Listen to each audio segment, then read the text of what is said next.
گھر میں نہ مرد نماز پڑھ رہے نہ عورتیں نماز پڑھ رہی، اور تلاوت کبھی جو ہے وہ سالوں میں نہیں ہوتی، تو ایسے میں گھر میں کہاں سے برکت آئے گی، کیسے آئے گی؟ تو آپ صلی اللہ علیہ وسلم نے فرمایا، اسی طرح صحیح بخاری ہی کی روایت ہے، آپ صلی اللہ علیہ وسلم فرماتے ہیں لا تجعلوا بیوتکم قبورا اجعلوا من صلاتکم فی بیوتکم ولا تجعلوا بیوتکم قبورا، اپنے نماز کا کچھ حصہ اپنے گھر میں ادا کیا کرو، اپنے گھر کو قبرستان مت بناؤ۔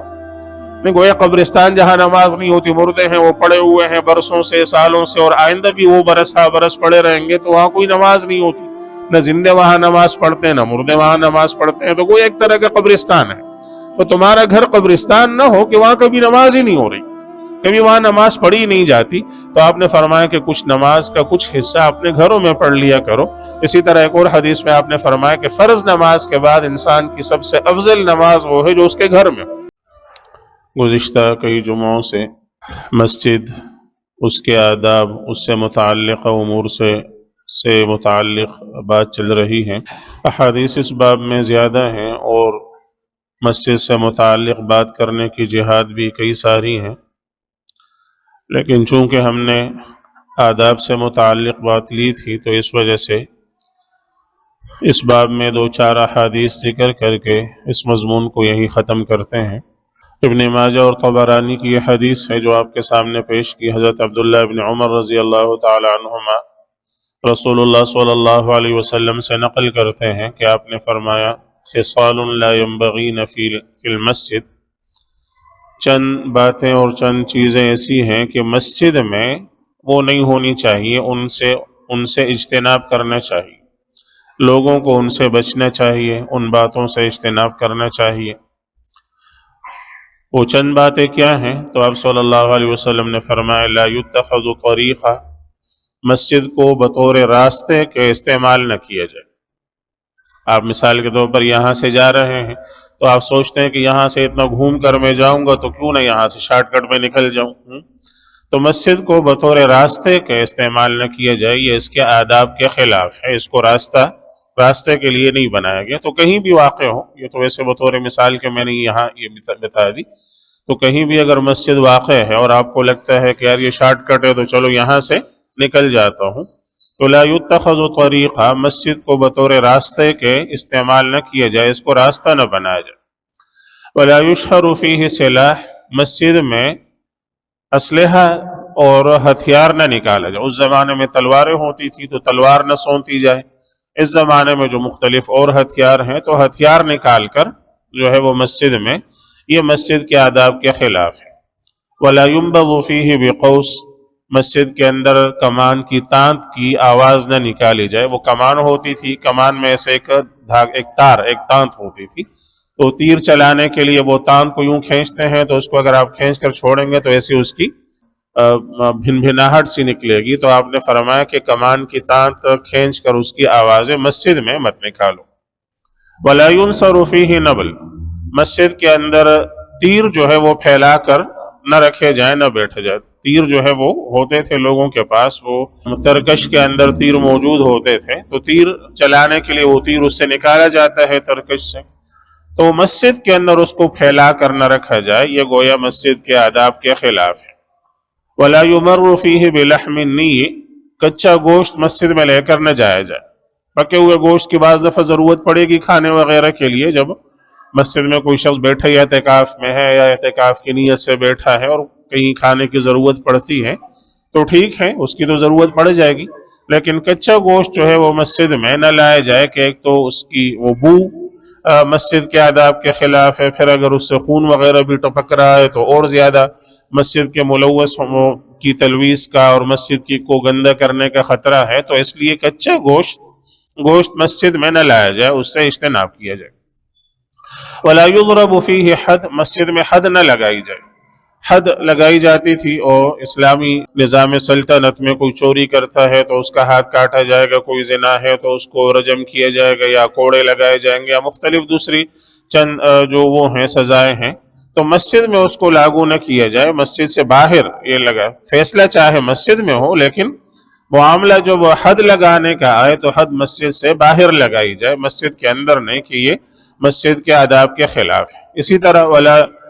یقص فیہ من احد، مسجد میں کسی سے بدلہ نہ لیا جائے، قصاص نہ لیا جائے، بدلے خصومتیں جھگڑے مسجد سے باہر نمٹائے جائیں، مسجد کے اندر نہیں۔ ولا یتخذ سوقا، مسجد کو بازار نہ بنایا جائے، یہاں خرید و فروخت کا معاملہ نہ کیا جائے، یہاں آنے والے عبادت کی نیت سے آئیں، آ کر اپنی عبادت کریں اور عبادت پوری کرنے کے بعد یہاں سے چلے جائیں۔ تو یہ کچھ امور آپ صلی اللہ علیہ وسلم نے اس حدیث میں ذکر فرمائے، ان سب کو دیکھنے سے غور کرنے سے معلوم ہوتا ہے کہ یہ ایسے امور ہیں کہ اس میں گویا آپ صلی اللہ علیہ وسلم نے ایسی چیزوں کے کرنے سے منع فرمایا جس سے مسجد کی بے ادبی لازم آتی ہے، یا ایسی چیز ہے کہ اس میں دوسروں کو نقصان پہنچنے کا اندیشہ ہے۔ جیسے تیر آپ نے نکالے اور آپ نے پھیلائے، کسی اور کو خدا نہ خواستہ لگ گیا تو ظاہر اس کو زخم ہو جائے گا، وہ زخمی ہو جائے گا۔ یا ہتھیار نکالنے سے آپ نے منع فرمایا، چل گیا تو کسی کو نقصان ہو سکتا ہے، کسی کو اس سے تکلیف پہنچ سکتی ہے۔ تو ایسے امور کے جن سے جو مسجد کے آداب کے خلاف ہیں، لوگوں کے لیے وہ نقصان کا، تکلیف کا باعث ہو سکتے ہیں، تو ان سے آپ صلی اللہ علیہ وسلم نے منع فرما دی۔ اسی طرح ایک اور حدیث میں صحیحین کی اور حدیث سے آپ صلی اللہ علیہ وسلم نے فرمایا کہ من اکل من هذه الشجرہ یعنی الثوم فلا يقربن مسجدنا، جو آدمی لہسن کھا لے وہ مسجد کے قریب نہ آئے۔ تو ظاہر لہسن کھانے سے منہ میں بدبو آ جاتی ہے، اور وہ کچا لہسن جب کوئی کھائے گا تو منہ سے سخت بدبو آتی ہے۔ اب اگر وہ مسجد کے اندر آئے گا تو مسجد کے اندر ایک تو ویسے ہی چونکہ اللہ تعالیٰ کا گھر ہے تو فرشتے بکثرت موجود ہوتے ہیں، تو ان کے لیے تکلیف کا باعث ہے۔ پھر جتنے لوگ یہاں حاضر ہوں گے نماز کے لیے، عبادت کے لیے، تلاوت کے لیے، ان کے لیے وہ تکلیف کا باعث، تو اس سے آپ صلی اللہ علیہ وسلم نے منع فرما دیا۔ اسی طرح ایک اور روایت میں آپ نے اب پیاز اور لہسن دونوں کا ذکر فرمایا، من اکل بصلا او ثوما، جس آدمی نے جو ہے وہ پیاز کھا لیا ہے، کچا پیاز کھایا ہے، یا جس آدمی نے لہسن کھایا ہے، تو اس آدمی کو آپ نے فرمایا کہ فلا یقربن مسجدنا، وہ ہماری مسجد کے قریب ہرگز نہ آئے، فلیقعد فی بیتہ، اس کو چاہیے کہ اپنے گھر میں بیٹھے، اس کو چاہیے کہ اپنے گھر میں بیٹھے۔ گویا کہ گھر میں بیٹھنے کی بھی آپ نے تاکید اس لیے فرمائی کہ باہر بھی اگر مجلس میں کسی کے ساتھ بیٹھے گا، کسی محفل میں لوگوں کے ساتھ بیٹھے گا، تو وہاں وہ دوسروں کے لیے تکلیف کا باعث ہو۔ تو جیسے مسجد میں اس کو چاہیے کہ کسی کے لیے تکلیف کا باعث نہ بنے، ویسے ہی کہیں اور بھی وہ لوگوں کے لیے تکلیف کا باعث نہ بنے، اس سے اجتناب کریں۔ تو یہ تمام امور جو آپ صلی اللہ علیہ وسلم نے ذکر فرما دیے یہاں، کہ مسجد کو راستہ نہ بنایا جائے، مسجد کے اندر ہتھیار نہ نکالے جائیں، مسجد میں تیر پھیلا کر نہ بیٹھا جائے، مسجد میں کمان کی تان کھینچ کر اس کی آواز نہ نکالی جائے، مسجد میں حد نہ لگائی جائے، مسجد میں کسی سے بدلہ نہ لیا جائے، تو یہ سب کے سب امور آداب مسجد کے خلاف ہیں۔ کچھ وہ امور ہیں جو لوگوں کے لیے، دوسروں کے لیے تکلیف کا باعث ہیں۔ اسی طرح حضرت عبداللہ ابن مسعود رضی اللہ تعالیٰ عنہ فرماتے ہیں کہ رسول اللہ صلی اللہ علیہ وسلم نے فرمایا سیکون فی آخر الزمان قوم یکون حدیثهم فی مساجدہم لیس للہ فیہم حاجہ، آخری زمانے میں قرب قیامت میں کچھ لوگ ایسے آئیں گے کہ جن کی باتوں کی جگہ ہی مسجدیں ہوں گی، وہ باتوں کے لیے، گپ شپ کے لیے مسجد کا انتخاب کریں گے، مسجد میں بیٹھیں گے، تو اللہ کو ان کی کوئی ضرورت نہیں ہے، اللہ تعالیٰ کو ان لوگوں کی کوئی ضرورت نہیں ہے، یعنی یہ لوگ اللہ تعالیٰ کی رحمت سے، رحمت خاصہ سے دور ہیں، اللہ تعالیٰ ان پر اپنی خصوصی رحمت کی نظر نہیں فرماتے۔ تو گویا دنیا کی باتیں، دنیا کے امور اور دنیا کے معاملات طے کرنے کے لیے مسجد کا رخ کرنا، مسجد کے اندر بیٹھ جانا، یہ پسندیدہ نہیں ہے، اور یہ انسان کی نیکیوں کو ضائع کرنے والی بات ہے، نیکیوں کو برباد کرنے والی بات ہے، اور ان کے لیے آپ صلی اللہ علیہ وسلم فرما رہے ہیں کہ ایسے لوگ ہیں کہ اللہ کو ان کی ضرورت نہیں ہے۔ تو یہ آداب مسجد کے خلاف ہے، ان چیزوں سے، ان تمام امور سے مسجد کے اندر اجتناب کیا جائے، مسجد کے اندر ان کو نہ کیا جائے، اور جب ان چیزوں سے انسان ان آداب کی رعایت کرتے ہوئے مسجد میں آتا ہے تو پھر یہ وہ شخص ہے جس کے لیے رسول اللہ صلی اللہ علیہ وسلم فرماتے ہیں کہ ہر قدم پر اللہ تعالیٰ نیکی عطا فرماتے ہیں، اور جب مسجد کے اندر بیٹھتا ہے نماز کے انتظار میں، تو جب تک مسجد میں بیٹھا ہے تب تک وہ نماز ہی میں شمار ہوتا ہے، اور تب تک ملائکہ اس کے لیے استغفار کرتے رہتے ہیں، اس کے لیے اللہ تعالیٰ سے مغفرت طلب کرتے رہتے ہیں، اللہ تعالیٰ سے مغفرت مانگتے رہتے ہیں۔ تو ان چیزوں کی رعایت اور ان آداب کی رعایت کرتے ہوئے مسجد کے اندر آئیں گے تو اس کی پوری برکتیں ہمیں حاصل ہوں گی، اللہ تعالیٰ کی طرف سے رحمتیں نازل ہوں گی۔ اور ایسی لاپرواہی میں اور ایسی بے پرواہی کے ساتھ آ گئے اور بس مسجد کے اندر آ گئے اور اس کے آداب کا پتہ نہیں ہے، اس کے آداب کا لحاظ نہیں ہے، اس کا خیال نہیں ہے، تو پھر وہ ان لوگوں میں شامل ہوں گے جن کے لیے آپ صلی اللہ علیہ وسلم فرما رہے ہیں لیس للہ فیہم حاجہ، اللہ کو ان کی ضرورت نہیں ہے۔ تو اب ہمیں اپنے آپ کو دیکھنا ہے کہ ہم اپنے آپ کو کن لوگوں میں شامل کر رہے ہیں یا کرنا چاہتے ہیں۔ آیا ان لوگوں میں جن پر اللہ تعالیٰ کی خصوصی رحمت کی نظر ہوتی ہے، یا ان لوگوں کے اندر کے جن کو اللہ تعالیٰ کی جن کو ضرورت نہیں ہے، یعنی اللہ تعالیٰ کی رحمت کی نظر ان لوگوں پر نہیں ہوتی، ہم اپنے آپ کو کن لوگوں میں شامل کر رہے ہیں۔ ان تمام امور کا خیال رکھنا چاہیے، ان کا لحاظ رکھنا چاہیے۔ آخر میں ایک چھوٹی سی بات جس میں عموماً ہم جس سے دور ہوتے جا رہے ہیں، آپ صلی اللہ علیہ وسلم فرماتے ہیں یہ گویا مسجد سے متعلق نہیں ہے بلکہ یہ گھر سے متعلق ہے، اور آپ صلی اللہ علیہ وسلم فرماتے ہیں جب تم میں سے کوئی شخص مسجد میں نماز پڑھ لے تو فَلْيَجْعَلْ لِبَيْتِهِ نَصِيبًا مِّن صَلَاتِهِ، اس کو چاہیے کہ اپنے گھر کے اندر بھی نماز کا کچھ نہ کچھ حصہ پڑھے، یعنی فرض نماز کے لیے تو مسجد میں آنا ہی چاہیے اور یہی لازم ہے، اس کے علاوہ جو باقی نفلی نمازیں ہیں تو کوشش کریں کہ وہ انسان اپنے گھر کے اندر پڑھے، انسان وہ نمازیں اپنے گھر میں ادا کرے، اس لیے کہ آپ صلی اللہ علیہ وسلم فرماتے ہیں ان نمازوں کی وجہ سے فإن اللہ جاعلہ فی بیتہ خیرا، اللہ تعالیٰ اس کے گھر میں اس کی وجہ سے برکت اور خیر نازل فرمائیں گے اور خیر عطا فرمائیں گے۔ تو ہم میں سے بہت سارے لوگ برکت نہیں ہے، گھر میں برکت سے گھر خالی ہے اور بے برکتی ہے اور عجیب سی کیفیت ہے اور بے چینی ہے اور پریشانیاں ہیں۔ حالت یہ ہوتی ہے کہ گھر میں کبھی ایک رکعت نہیں پڑھی، گھر میں نہ مرد نماز پڑھ رہے نہ عورتیں نماز پڑھ رہی، اور تلاوت کبھی جو ہے وہ سالوں میں نہیں ہوتی، تو ایسے میں گھر میں کہاں سے برکت آئے گی، کیسے آئے گی؟ تو آپ صلی اللہ علیہ وسلم نے فرمایا، اسی طرح صحیح بخاری ہی کی روایت ہے، آپ صلی اللہ علیہ وسلم فرماتے ہیں لا تجعلوا بیوتکم قبورا اجعلوا من صلاتکم فی بیوتکم ولا تجعلوا بیوتکم قبورا، اپنے نماز کا کچھ حصہ اپنے گھر میں ادا کیا کرو، اپنے گھر کو قبرستان مت بناؤ۔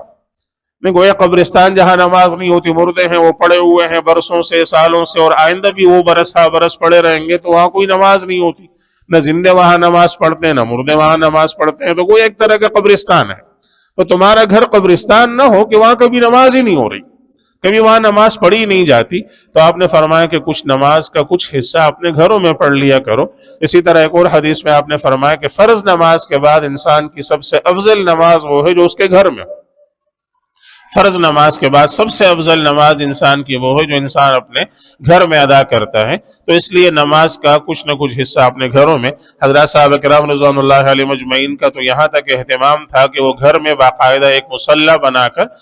ایک مسجد گھر میں بنا لیا کرتے تھے تاکہ وہاں مسجد میں مستقل عبادت کی جگہ رہے۔ تو آج کل ہمارے چھوٹے علاقوں میں تو خیر چھوٹے گھر ہوتے ہیں، جہاں بڑے بڑے محلات لوگ بناتے ہیں، وہاں جی مہمانوں کے لیے الگ جگہ ہے، وہاں ویٹنگ روم الگ ہے، وہاں بیڈ روم الگ ہے، وہاں فلاں روم الگ ہے، لیکن عبادت کے لیے، مسجد کے لیے، نماز کے لیے کوئی چھوٹی سی جگہ بھی نہیں بناتا کہ یہ جگہ نماز کے لیے ہو جائے۔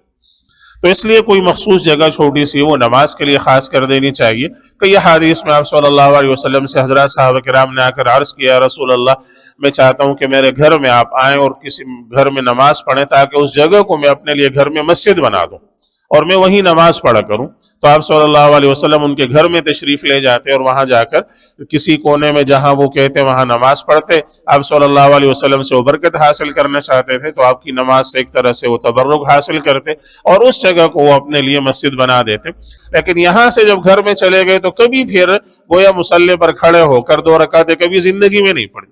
تو اس کا اہتمام کر لینا چاہیے۔ آپ صلی اللہ علیہ وسلم نے فرمایا کہ گھروں کو قبرستان مت بناؤ کہ تمہارے گھر قبرستان کی طرح بالکل عبادت سے بالکل خالی ہوں، بلکہ ان کے اندر کچھ نہ کچھ عبادت کر لیا کرو، کچھ نہ کچھ نماز وہاں پڑھ لیا کرو، تو اس سے اس سے تمہارے گھروں میں خیر اور اللہ تعالیٰ کی طرف سے نازل ہوگی، برکتیں اللہ تعالیٰ کی طرف سے نازل ہوں گی، بھلائیاں اللہ تعالیٰ کی طرف سے نازل ہوں گی، پریشانیاں آپ کی دور ہوں گی۔ تو آپ کو ادھر ادھر جانے کی ضرورت نہیں پڑے گی کہ کبھی ایک کے پاس کے کوئی تعویذ کر دو، کبھی دوسرے کے پاس کے کوئی عمل بتلا دو، کبھی تیسرے کے پاس کوئی وظیفہ بتلا دو کہ جی گھر سے پریشانیاں دور ہوں، گھر میں برکتیں نازل ہوں۔ تو یہ برکتیں نازل کرنے کا، برکتیں حاصل کرنے کا بہت بڑا ذریعہ اور عمل ہے، اس کا اہتمام کر لینا چاہیے۔ اللہ سبحانہ و تعالی ہم سب کو آپ صلی اللہ علیہ وسلم کی تعلیمات پر عمل کرنے کی، ان سے استفادہ کرنے کی توفیق عطا فرمائے۔ وآخر دعوانا الحمد للہ رب العالمین۔ اذان ہوگی اس کے بعد سنت۔